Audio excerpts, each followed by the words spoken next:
tu sais, celui que j'ai côtoyé le plus jusqu'à maintenant, c'est Michael Schumacher. Ah bah oui, bah La première fois qu'on l'a vu, c'était en 94 quand il était chez Benetton. Ok. Tu vois. Et la dernière fois que je l'ai vu, c'était en 2006-2007, juste avant qu'il arrête chez Ferrari. Ouais. Donc c'est là que je l'ai vu pour la dernière fois. Mais pendant ces années-là, c'est bizarre, mais je peux pas t'expliquer. Tu sais, quand tu es avec lui, t'as pas l'impression d'être avec un champion. C'est bizarre. Il était super humble, voilà, super ça, sympa. En fait, tu sais, ces gens-là, comme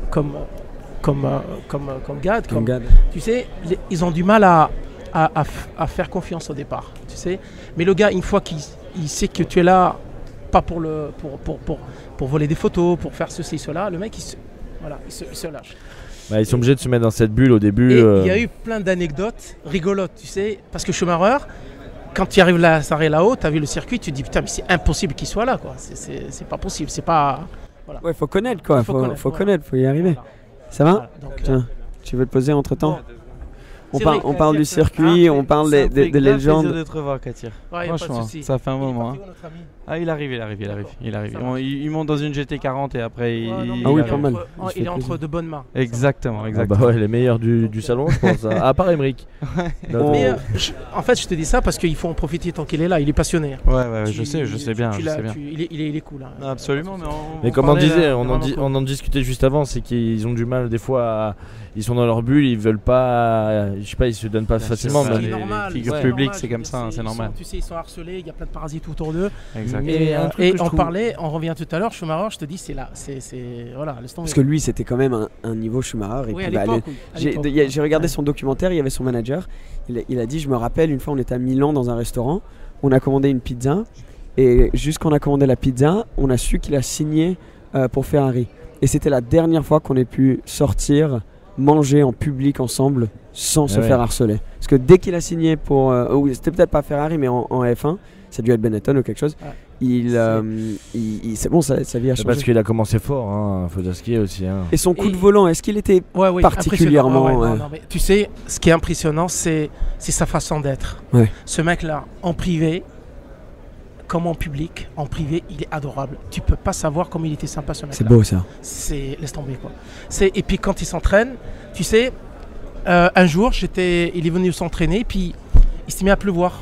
Et puis d'un coup, j'entends un mec rouler. C'est pas possible, il n'y a personne, à part Schumacher. En plus, le mec, il roulait avec les pneus en slick. Ça l'a pas empêché de rouler. Et tu sais, quand il a fini de rouler, il vient souvent avec des copains à lui, avec des amis. Je ne l'ai jamais vu embaucher venir avec un mécano.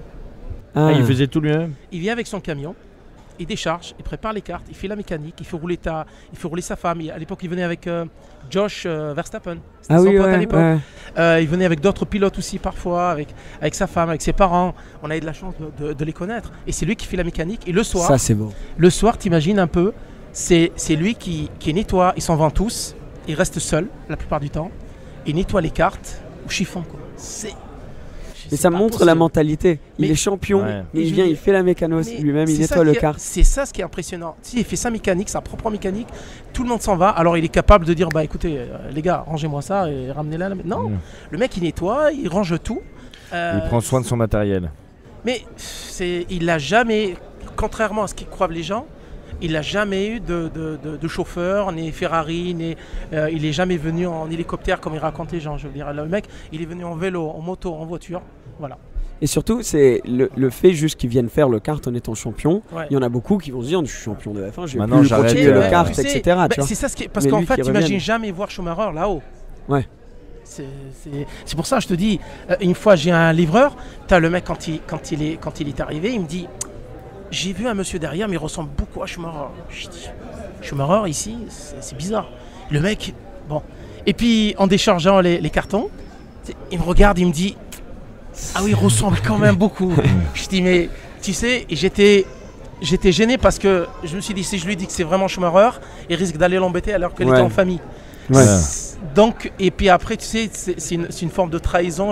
Il était avec sa femme et ses enfants en train de manger. J'avais pas envie de l'embêter. Bah pour toi, c'est peut-être une des raisons pour laquelle des pilotes comme Schumacher, etc., viennent chez toi parce qu'ils savent que personne va nécessairement s'attendre. on a Maintenant, eu- le seul truc, c'est que c'est très connu On a chez eu de la toi. chance jusqu'à Ouais. maintenant, c'est que tu sais à l'époque il n'y avait pas internet. Ouais. Vous êtes Ouais. peut-être jeune pour ça, mais on n'avait pas internet, on n'avait pas les téléphones portables.